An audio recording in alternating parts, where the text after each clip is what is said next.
నా బతుకంతా ఇలాగే అయిపోయింది. 40 సంవత్సరాల క్రితం ఇలాగే వెనక నుంచి తోశారు, ఇప్పుడు ఇక్కడికి వచ్చి పడ్డాను.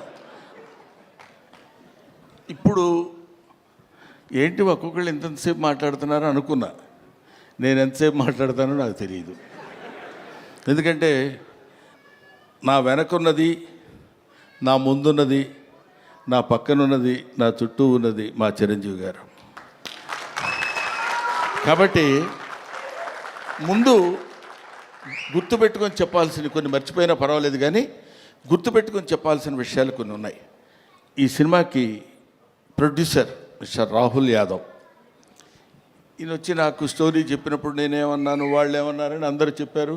అర్థం కాకుండా మా డైరెక్టర్ గారు కూడా చెప్పారు, ఏ మాటగా మాటే. కానీ మేమందరం కలిసి కూర్చుని చేసేటప్పుడు ఒక ప్యాషన్ ఉన్న ప్రొడ్యూసర్. జనరల్గా ఊరికే ఏదో డబ్బు ఇచ్చేసి సినిమా చేసేయండి అనటం కాకుండా, సినిమా ఇలా తీస్తే బాగుంటుంది, ఇలా ఉంటే రాత్రి 7:30 వరకు, ఇవాళ మార్నింగ్ 7:30 వరకు కూర్చొని పనిచేసినటువంటి అతి తక్కువ మంది కుర్ర ప్రొడ్యూసర్స్లో నేను చూసింది రాహుల్ యాదవ్ని. I feel proud. అటువంటి అంటే కొంచెం చదువుకుని దాన్ని ఆకళింపు చేసుకుని మంచి సినిమాలు తీయాలనేటువంటి ఆలోచనలో ఉన్న ప్రొడ్యూసర్స్లో రాహుల్ యాదవ్ ఒకడు. ఆ తర్వాత డైరెక్టర్ నిఖిల్ తను ముందు అసలు ఫస్ట్ ఒక 3 days నన్ను, ఇంకా ఇదిగో ఇప్పుడు మన రఘుబాబు లాంటి వాళ్ళను, లేకపోతే ఒక రాజీవ్ కనకాల లాంటి వాళ్ళను చూసినప్పుడు ఒక చిన్న, అంటే నేను వీళ్ళని డైరెక్ట్ చేస్తున్నాను అనే దాని నుంచి ఒక 3 days కొంచెం తప్పుకోవడానికి కష్టపడింది. ఎందుకంటే వెరీ వెరీ గుడ్ బాయ్, దానితో పాటు వెరీ ఇంటెలిజెంట్ బాయ్. లేకపోతే ఇంత కథ ఈ రకంగా రాయగలిగినటువంటి కెపాసిటీ సామాన్యంగా ఉండొచ్చు.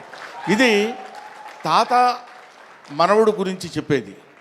ఒక మాటలో చెప్పాలంటే, with the permission of the producer, ఒక మాటలో చెప్పాలంటే ఒక బేవర్స్ తాత, ఒక ఎడమెంట్ గ్రాండ్ సన్, వీళ్ళిద్దరూ వాళ్ళ జీవితాల్ని ఒకచోట నిలబెట్టుకుని, ఒకచోట కలుసుకుని, ఇద్దరు very good grand father and very good grand son అనే స్థితికి అందంగా తీసుకొచ్చినటువంటి స్టోరీ ఇది.